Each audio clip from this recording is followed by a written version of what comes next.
c'est vrai qu'en raison notamment de ces journées du patrimoine, Patrice, il y a beaucoup de choses dans les pages culture. Oui, absolument. Alors, si je vous dis Mondrian, par exemple, vous allez me dire « Ah oui, c'est le monsieur qui fait des carrés, des rectangles bleus, jaunes, rouges, blancs et qui les met les uns à côté des autres. » Justement, alors, je vous en parle en préambule à Béatrice Boulagolin qui viendra vous en parler dans la prochaine demi-heure. Mais effectivement, il n'a pas fait que ça. Il y a un aspect moins connu du peintre hollandais. Il en est question ce matin dans Libération. On le voit par exemple avec ce moulin qui date de 1911 et qui s'inscrit parmi les toiles, on va dire, figuratives réunies à Paris jusqu'au 26 janvier. Parce que parallèlement à sa carrière dans l'abstraction, il a peint des choses peu ou prou reconnaissables, comme ce moulin.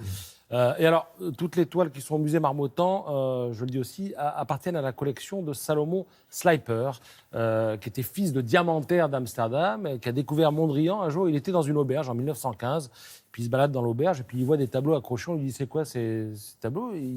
On lui dit « Bon, c'est un gars qui n'a pas pu payer, donc il les a laissés en gage de paiement. » Il dit « Moi, ça me plaît. » Et c'est comme ça qu'il a connu Mondrian et qu'il l'a ensuite aidé toute sa vie. Voilà. L'expo raconte aussi l'histoire d'amitié entre le collectionneur d'Amsterdam et le peintre qui crevait de faim. Béatrice vous en parlera mieux et plus longuement que moi tout à l'heure. Une photo maintenant, regardez. Un orchestre symphonique. Alors, c'est l'Orchestre symphonique de Londres, avec au centre de la photo un homme qui est plein de cheveux. Il s'appelle Ivan Cassar. Alors, il est chef d'orchestre, mais c'est aussi le pianiste du patron, de Johnny.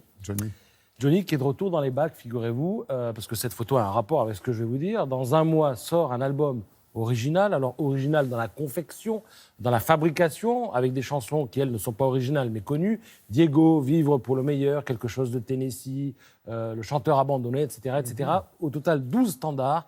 Et cet album, il est particulier. Pourquoi ? Parce que, en fait, Yvan qui a été désigné par Sony pour s'occuper de cet album, a fait en sorte que la voix de Johnny soit isolée. Vous savez, quand on enregistre un disque, il y a plusieurs pistes. Donc, ils ont pris la voix, Johnny, tout seul. Ensuite, ils ont rajouté là-dessus 70 musiciens. Ça, c'est original, nouveau. Plus 42 choristes, aussi, sortis de... Enfin, tout nouveau, quoi. Et ça donne, à l'arrivée, le premier disque posthume de Johnny, avec des versions symphoniques, des versions acoustiques des chansons dont j'ai parlé. Et... Enfin, il en parle ce matin dans Le Parisien, il est ému aux larmes, Yvan Cassar. Il dit